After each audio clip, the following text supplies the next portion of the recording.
একমাত্র আল্লাহ ছাড়া এই পৃথিবীতে এবং পরকালে আমাদের আপন বলে কেউ নাই। বাকি সবাই সবার স্বার্থের জন্য আছে। মানুষ মানুষের অবস্থানকেই মূল্যায়ন করে। আমরা মারা গেলে পরে 40 দিন তারা আমাদেরকে মনে রাখবে কিনা সন্দেহ আছে। বিশ্বাস করছেন না? এই যে আমাদের অনেক আত্মীয় স্বজন মারা গেছে না, বছরে একটা বারো কি কবরস্থানে কেউ গিয়েছে? হয়তো যায়, মৃত্যুবার্ষিকী ওই দিন যায়, তাই না?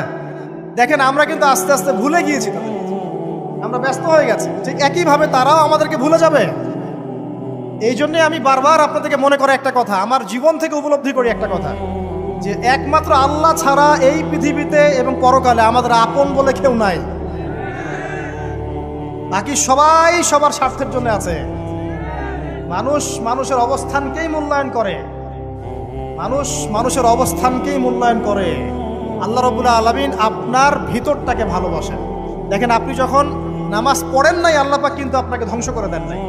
আল্লাহ পরম করুণাময় আপনাকে হেদায়েত দিয়ে নামাজি বানিয়ে দিয়েছেন। জীবনে অনেক পাপ করেছেন, ইনস্ট্যান্ট আল্লাহ পাক শাস্তি দিতে পারতেন, আল্লাহ পাক দেন নাই। আল্লাহ আপনাকে ভালোবাসেন, আল্লাহ আমাকে ভালোবাসেন। আল্লাহ পাকের এই ভালোবাসার ঋণটা শোধ করার জন্য হলেও নামাজি হয়ে যান।